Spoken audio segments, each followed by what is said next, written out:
My dear students, I hope you are very well. Here it is the answer of the quarrel.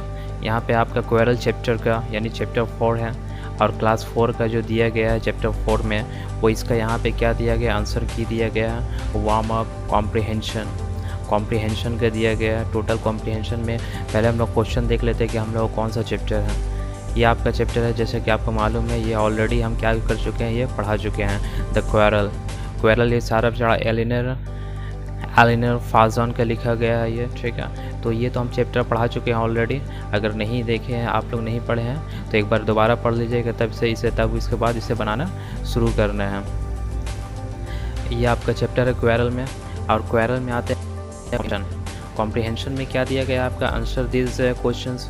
Comprehension में कितना question आपका दिया गया, ए means A 1 2 3 4। Point A में कितना दिया गया आपका, टोटल 4 क्वेश्चन दिया गया। एंड बी में भी दिया गया चूज़ द करेक्ट ऑप्शन में सिलेक्ट करना है। When the speaker says afternoon turn apply क्या है, शी मीन्स है, इसका मतलब क्या हो रहा है उसके हिसाब से, ठीक है। तो इसके हिसाब से आपको करेक्ट ऑप्शन में सिलेक्ट करना है और इसका सारा आंसर हम दिखा दे रहे हैं, आपको अभी बता दे रहे हैं। तो इसके लिए आपको कोई दिक्कत नहीं होना चाहिए। बी में दिया गया question 1 2 and read the lines, इसे भी आपको कंप्लीट करना है। ओके जैसे यहाँ पे दिया गया है read the lines and answer the questions. Oh come along we can't go on all night I was in the wrong. तो ये लाइन पढ़ने के बाद क्वेश्चन आता है इस टाइप में आपका भी एग्ज़ाम में। और इसके बाद क्या होता है, क्वेश्चन लाइन को पढ़ने के बाद आपको क्वेश्चन तैयार किया जाता है और सारा उसी से क्वेश्चन से जुड़ा हुआ है। 2 3 4 तो इसमें कोई दिक्कत आपको नहीं होनी चाहिए मेरे हिसाब से, ठीक है। अब आते हैं अब इसका आंसर कहाँ है, थिंक एंड आंसर, ठीक है। इसको क्वेश्चन पढ़ने के लिए बोला गया, इसको फिर सोचने के बाद उसका आंसर देना है, ऐसा नहीं कि बिना सोचे हुए। एप्रिसिएशन में भी दिया गया है। एंड अब आते हैं हम लोग आंसर पे। राइटिंग में भी दिया गया आपका एंड एक्टिविटी में भी दिया गया, सबका आंसर यहाँ पे आपको यहाँ पे दिखा दिया गया। कॉम्प्रिहेंशन में पहले दिया गया है, ठीक है। वार्म अप में वो अपने हिसाब से भी लिख सकते हैं। आंसर में vary accept all logical well reasonable response, ये आपके हिसाब से भी आंसर हो सकता है और ये भी आंसर होगा। एंड तो अब आते हैं कॉम्प्रिहेंशन में आंसर हो जाएगा आपका ए पॉइंट का 1 2 3 4। टोटल 4 क्वेश्चन था, 4 का यहाँ पे आंसर दिया गया है। ओके तो आप यहाँ पे देखते जाइए।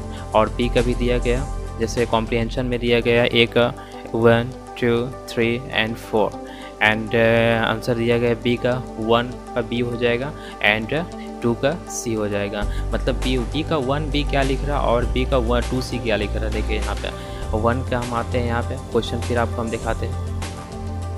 जैसे यहाँ पे क्या बोला है, चूज़ करने के लिए बोल रहा है, choose the answer, choose the correct option. तो ए और बी 1 और 2 दिया गया, तो 1 और 2 का यहाँ पे उसी तरीके से आंसर दिया गया। मीन्स क्या हो गया, 1 में आप किस में भी टिक आउट करेंगे, बी में टिक आउट करेंगे और सेकंड क्वेश्चन में आप सी में टिक आउट करेंगे, वही क्या हो जाएगा आपका करेक्ट आंसर हो जाएगा। तो इसके हिसाब से आप सब बनाते रहिए। सी का भी दिया गया द ब्रदर शेड,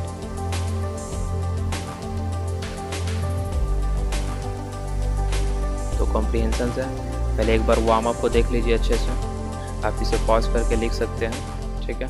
फिर कॉम्प्रिहेंशन पे जाएंगे, फिर पॉइंट ए का 1 2 3 एंड 4 इस तरीके से आप बनाते चले जाएंगे। फिर बी पे जाएंगे, बी पॉइंट के बाद जाने के बाद बी में टिक आउट कर लेना और सी में टिक आउट करना। फिर सी का 1 का A answer, B and C answer दिया गया और सेकंड नंबर का ए बी एंड सी दिया गया। थर्ड नंबर का दिया गया ए बी एंड सी। अब 4 का दिया गया ए का। ये सब सारा चीज़ आपका आंसर यहाँ पे दिया गया ऑलरेडी। अब आते हैं हम लोग नेक्स्ट पेज में। नेक्स्ट का आंसर बी का दिया गया है, वही सी पॉइंट का B number and C number और डी पॉइंट का क्वेश्चन नंबर 1 और 2। आपको सारा यहाँ पे समझ में आ जाएगा। अगर नहीं समझ में आए तो आप कमेंट करके या फिर हमें मैसेज करके आप पूछ सकते हैं, ठीक है, विदाउट हेजिटेशन। क्योंकि पूछना स्टूडेंट का हक होता है। अगर जो स्टूडेंट पूछना बंद कर देता है वो स्टूडेंट फिर नहीं होता है। एप्रिसिएशन में दिया गया है ए का, बी का एंड सी का। और राइटिंग में दिया गया है, राइटिंग में क्या है, आंसर में वेरी एक्सेप्ट ऑल लॉजिकल में रीजन रिस्पॉन्सेस। तो यहाँ पे राइटिंग में आपके हिसाब से बनाना है। Encourage the learners to phrase like I am sorry, please forgive me. तो राइटिंग और एक्टिविटी ये तो खैर आपको ही करना होगा। और एक्टिविटी में क्या करना रहता है, encourage the learners to engage in the discussion. ये तो एक्टिविटी में आपका बहुत सारा चीज़ आता है। तो बाकी सब यहाँ अपने हिसाब से दिया गया। आपको उम्मीद है इसमें कोई भी प्रॉब्लम नहीं होगी। So thank you so much for writing your answer and helping yourself.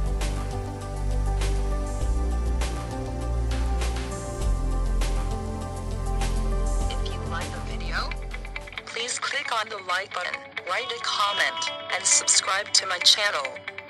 Watch the clips and select one for you. Thanks for watching. Drop a video.